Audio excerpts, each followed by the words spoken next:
Gander Social, a Canadian-built, values-driven social media platform, raised $1.5 million this month, and it's moving toward a $2.5 million maximum offering that will be available until the end of January. Here to talk about the Canadian. We were hoping to have Ben Waldman, but we've just lost him. We're going to try and reconnect with him, but let's move on to notable calls for right now. And when we get Ben on here, we'll have him come right in. So some of the notable calls we want to talk about and analyst recommendations. We'll start off with Digital Bridge. It's received 2 new analyst ratings this morning. The global digital infrastructure investment firm has been cut to sector perform at RBC with a price target of US $16. TD Cowen has also cut their rating from buy to hold with a price target of the same, 16 US. This comes on the back of yesterday's SoftBank acquisition announcement. As far as initiations go, GF Securities has initiated coverage of Alphabet with a buy rating and a price target of $396.92 US. Okay, let's get back to Gander. It is a Canadian-built, values-driven social media platform. It had raised $1.5 million this month and hoping to get to $2.5 million for the maximum offering by the end of January. And here to talk about it is the co-founder and CEO, Ben Waldman. Ben, thanks for joining us. Technology sometimes, eh? Yeah, sorry. Apparently the connection, I don't know if it's the ice storms or what, but yeah, good morning to you. Okay, so I mean, the question is, does Canada need a new social media app? So I'm not sure anybody needs new social media if it's going to be the same as it's always been. And I think that's really what our aim is here, is to do something different, move away from the manipulation that has driven social media over the last decade, and deliver something that's new and doesn't, use people as the product. And how are you going to do that? What's going to make you different? So first of all, one of the things we're doing is we're a small company. You saw what we've raised so far. We're at 1.7 million right now. That is not Facebook money. So what we've got to do is we've got to be scrappy about it. And so rather than try to fight, bots and trolls through AI and, a massive moderation team, we've chosen to go a different route and detect whether people are human or not from the outset. So basically to do verification that a user is human, if they're going to post, if they're going to comment, if they're going to chat, and in ways where we're not storing people's personal data. So that's the main way in which we're aiming to sort of keep out some of the more nefarious users in social media. And then other things that we're doing is when someone posts news, you'll be able to post news, unlike on Facebook. On Gander, you'll be able to post news.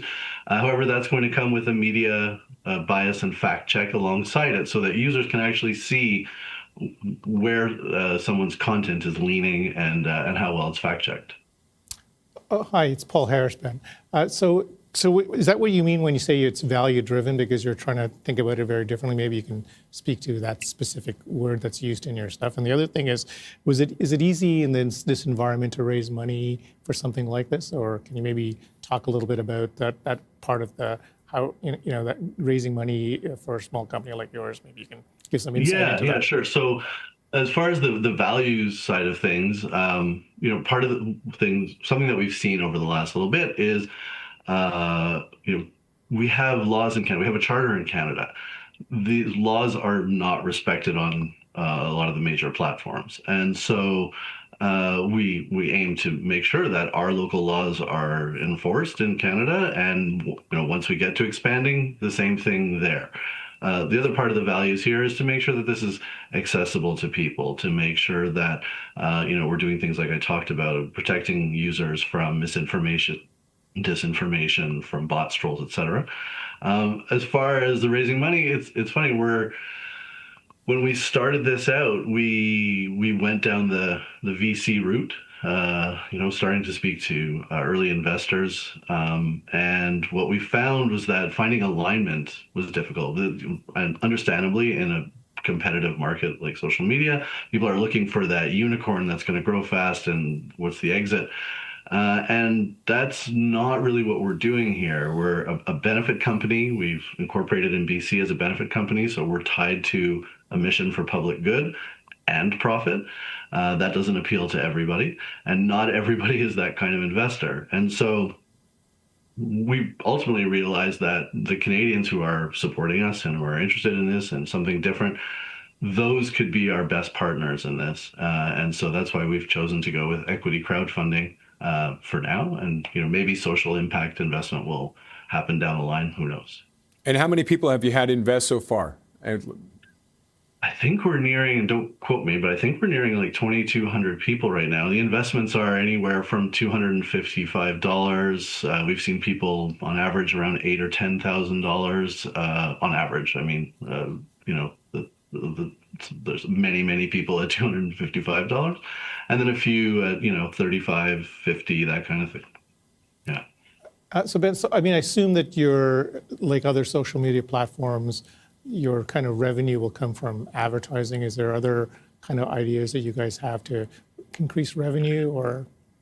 You would assume wrong. Oh, okay, well, that's good. So we feel that part of the reason that this direction that social media has taken is specifically in order to drive ad revenue as its main mechanism of providing revenue.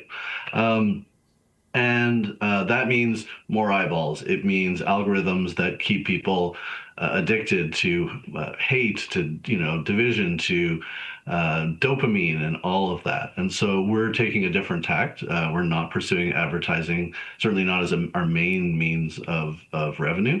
We're using a subscription model for additional features for role-based usage of the platform. So if you're a business and you need multiple users, an administrator on there, you may pay for that kind of thing. And then this is, without boring everyone, a decentralized network. And which means that other users and organizations can have servers on this network in order to keep their own data, in order to manage their own users. And that is really interesting to us as a means of not only growth, but also as another way of generating revenue, where we would be able to work with governments, universities, down to NGOs, small businesses, ultimately, to provide people with what we're calling a wingspan, which is our social cloud service. So that will be another arm of revenue, and we're experimenting with some other things as well. Okay, we're almost out of time, but just quickly, when do you have you launched? Have you soft launched? When do you hope to go public with it? Yeah, so we're early in our beta right now. We've been the team has had it in their hands, and now we've expanded that to some friends and family. We're ironing out all the bugs. We literally just added the chat to it this past couple days, and there's 36,000 people who are all waiting to get on this platform. There's 10,000 who want a beta test. So we're starting that process in the new year of getting everyone on there to hopefully hit the 37,000 people on the platform for mid-end of March. Okay, we have to leave it there. Ben, thank you very much for joining us. All the best in the new year with this. Thank you very much. Have a great morning. Ben Waldman is co-founder and CEO of Gander Social.